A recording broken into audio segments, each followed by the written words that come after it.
বিএনপির সংরক্ষিত নারী আসনের মনোনয়ন প্রত্যাশীদের সাক্ষাৎকার শুরু হয়েছে। গুলশান কার্যালয়ে মনোনয়ন বোর্ডের সভাপতিত্ব করছেন দলের চেয়ারম্যান ও প্রধানমন্ত্রী তারেক রহমান। বিকেল 3:30টার কিছু পর শুরু হয় সাক্ষাৎকার। দলের সিনিয়র যুগ্ম মহাসচিব রুহুল কবির রিজভী আহমেদ জানান, গঠনতন্ত্র অনুযায়ী সাক্ষাৎকার প্রক্রিয়া চলবে। বিগত 16 বছরের আন্দোলনে যারা অবদান রেখেছে তাদের মূল্যায়ন করা হবে। রাজনৈতিক আদর্শের কারণে যারা অত্যাচারিত তাদের গুরুত্ব দেওয়া হবে। পাশাপাশি সংসদে আইন প্রণয়নে যারা ভূমিকা রাখতে সক্ষম তাদের বিবেচনায় নেওয়া হবে। আজ 4 শতাধিক মনোনয়ন প্রত্যাশী সাক্ষাৎকার দেবেন। 50টি সংরক্ষিত আসনের মধ্যে দলীয় বন্টন অনুযায়ী বিএনপি পাবে 36টি আসন। 36টি আসনের বিপরীতে এখন পর্যন্ত মনোনয়ন জমা পড়েছে 1025টি। আজ রাজশাহী, রংপুর, খুলনা, বরিশাল এবং ফরিদপুরের মনোনয়ন প্রত্যাশীদের সাক্ষাৎকার। আগামীকাল ঢাকা, চট্টগ্রাম, কুমিল্লা, সিলেট ও ময়মনসিংহ বিভাগের সাংগঠনিক সাক্ষাৎকার গ্রহণ করা হবে।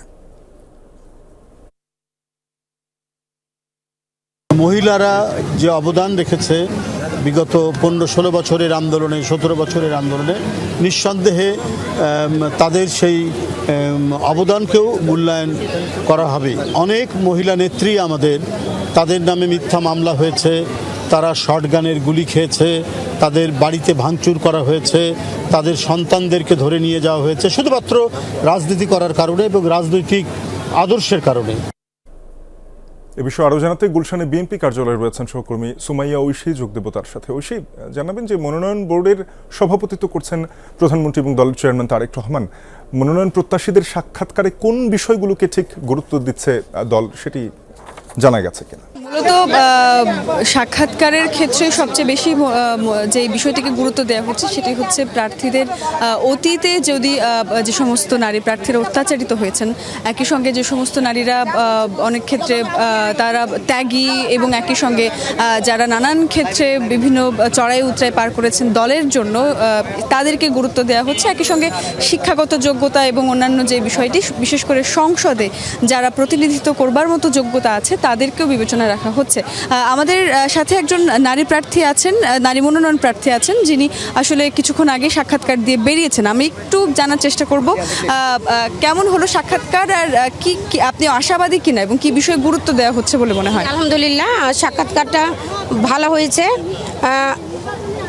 জি, আমি ইনশাল্লাহ আশাবাদী। আমার প্রাইম মিনিস্টার নিজে প্রশ্ন করেছেন, আমাদের মাননীয় মহাসচিব স্যার প্রশ্ন করেছেন। আমরা পঞ্চগড়, ঠাকুরগাঁ সব ক্যান্ডিডেটগুলোকে একসাথে করে ওনারা এক এক করে প্রশ্ন করেছেন। আমরা ইনশাল্লাহ চেষ্টা করেছি যে যার মতো করে প্রশ্নের উত্তর দেওয়ার। এখন বাকিটা উপরওয়ালার ইচ্ছা। আমাদের যে বাংলাদেশ জাতীয়তাবাদী যে বোর্ড বসেছে, ওনারা সিলেকশন করবে, কিভাবে করবে এটা ওনাদের এখতিয়ার। কিন্তু আমি চেষ্টা করেছি আমার নিজের প্রশ্নগুলোর উত্তর দিতে। কি কি বিষয়ে সবচেয়ে প্রাধান্য দেওয়া হচ্ছে প্রার্থী বাছাইয়ের ক্ষেত্রে মনে হয়? না, এখানে হচ্ছে আমরা দীর্ঘ 17 বছরে আমাদের কার কী ধরনের ভূমিকা ছিল, আমরা কি ধরনের কাজ করেছি দলের জন্য, এগুলোই। ধন্যবাদ। যেমনটি শুনছিলেন শাফিন, যে শিক্ষাগত যোগ্যতা, ত্যাগী মনোভাব, একই সঙ্গে সংসদে প্রতিনিধিত্ব করবা, একই সঙ্গে অতীতে যারা অত্যাচারিত হয়েছেন দলের জন্য ত্যাগ স্বীকার করেছেন তাদেরকে কিন্তু গুরুত্ব দেওয়া হচ্ছে এবং তরুণদের পাশাপাশি যারা প্রবীণ নারী নেতৃত্ব আছেন তাদেরকেও গুরুত্ব দেওয়া হবে বলে জানা গেছে। ঐশী শুনছিলাম, ধন্যবাদ আপনাকে।